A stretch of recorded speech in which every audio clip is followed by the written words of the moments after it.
I'm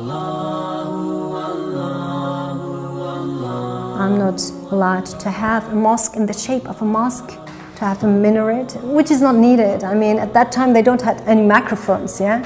So they build up this minaret to climb on it to call for prayer. Just on Malaysia, the temples are ringing their bells, the synagogues does this and so on, Buddhists and so on, in peace, perfect. Assalamualaikum warahmatullahi wabarakatuh. Alhamdulillahilladzi arsala rasulahu bil huda wa dinil haqq liyuzhirahu 'ala dini kullihi wa kafa billahi syahida.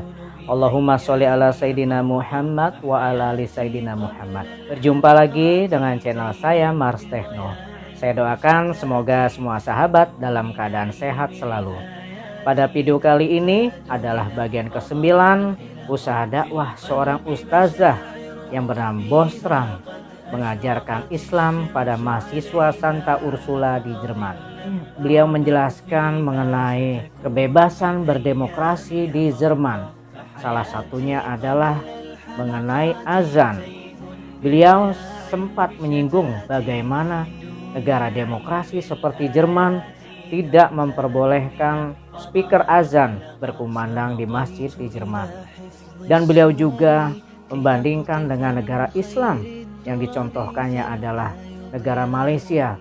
Bagaimana di Malaysia sangat menghargai semua perbedaan agama dan diharapkan mereka bisa mempelajari dari negara Malaysia.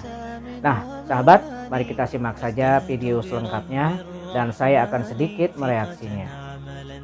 And what I wanted to say, what we have to learn is to, first of all, to differentiate between defending and attacking.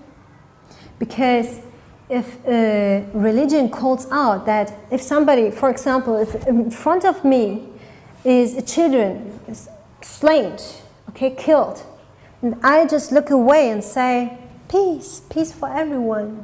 Yeah, it's even the meaning of Islam, peace. That doesn't make the religion peaceful. That makes the religion weak.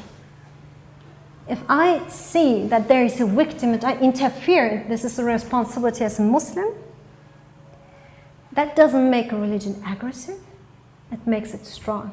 But in case of that, what happens nowadays, these are transgressors. These are people who are killing victim people. And it doesn't matter whoever they call themselves, Muslim or not. It is my responsibility as a Muslim to go and interfere, to even if it is needed, fight against that oppressors. For example, in Syria, what they are trying to do in killing straight on people. This is not allowed. You are not allowed to judge people on their appearance or whatsoever. You are only allowed to judge someone who did something wrong, nothing else. Like you have the feeling, I want to teach you to listen to your feeling, the feeling of which is just and which is unjust, and reflect upon. God is just. He only supports justice, nothing else.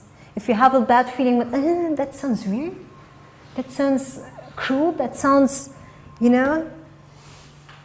that in most of the case, it is even written in the Quran that this is a sin, what they are doing. And this is the case what is happening in Syria. The people are claiming to, for example, do the Islamic State whatsoever and killing around whatsoever. And they must be stopped. They must be stopped. And what they are doing is the biggest sin. The sin of killing, taking a soul. And interesting aspect is the peace contract in Islam. If you have an Islamic state, not in the sense of Syria, the guys of Syria, not in that sense, in the sense of based on sources. In the Islamic state, all the temple worship places whatsoever are untouchable. For example, the church will have this ceremonies, will have their rings, bells, and the synagogues, fire temples, whatsoever. You will see it pretty much in Malaysia as well. Malaysia, it's very good practice. They will have their own judge. If a Christian does something wrong in an Islamic state, that Christian can be judged from his own community. They will give him, he had stolen something, we don't judge him, judge you him by yourself, or you can give it to us. It's up to you guys, to the Christian community, to the Jewish community, and so on. For the policeman, it's forbidden to enter one of these houses entirely, without any reason. I mean, as I saw, the first centuries, it was practiced in a very nice way. In Malaysia, I saw it again. Malaysia yang it was disebutkan wonderful. beliau That judges sangat exist in toleransi. England. The Muslim have their own Sharia judge, where the Muslim who committed something can be judged through the Sharia as well. And it's not common here in the democracy type which we have here in Germany, because, for example, as a Muslim, I'm not allowed to teach at schools. I'm not allowed to have a mosque in the shape of a mosque, to have a minaret, which is not needed. I mean, at that time they don't have any microphones, yeah?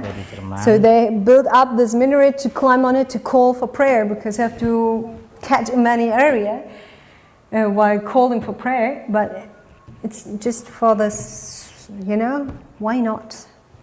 And this is a problem to think about, why it is not allowed. This is the new understanding of secularism, to say no appearance outside which looks like a religion, but the secularism in the true sense means that many religions must be able to live together in peace. This is the sense of secularism, which I saw in Malaysia. The temples are ringing their bells, the synagogues does this and so on, Buddhists and so on, in peace, perfectly, green zone, it works. In an Islamic state. And let's get to the next one, halal and pork versus pork. Halal, we call everything which is slaughtered meat. Mengenai babi ini, slaughtered meat means everything except pork. Mengenai animals, agama in the sense of which is also in the Old Testament, nothing new.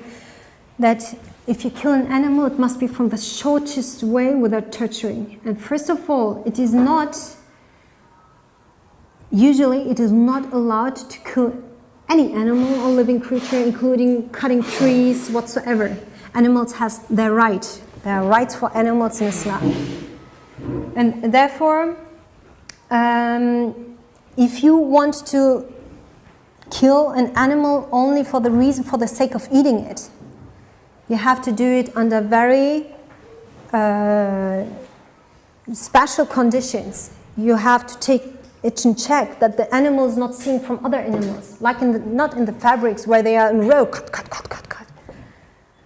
You have to take that animal away. You have to bring it calm, either if it is needed to cover her eyes, its eyes, that it comes down. And it should not be ill. Ill animals are not allowed to eat. Yeah, if it sneezes whatsoever. And in that case, you take a knife, which is where you are sure that it is cutting very sharply. You have to check it, not to torture it. The case is not to torture the animal. It's if you give life an end, then do it in the shortest way, and not in poking somewhere. You're doing it from the place which is called die Schlagader in German, the arteria. When this is cut, you know it from the armies where they stuff. This part is where you die immediately. That is cut through. And beginning with the arteria here, which comes here through the heart, all the blood. So they cut the animal from here, and this is, they're pretty much the easiest way.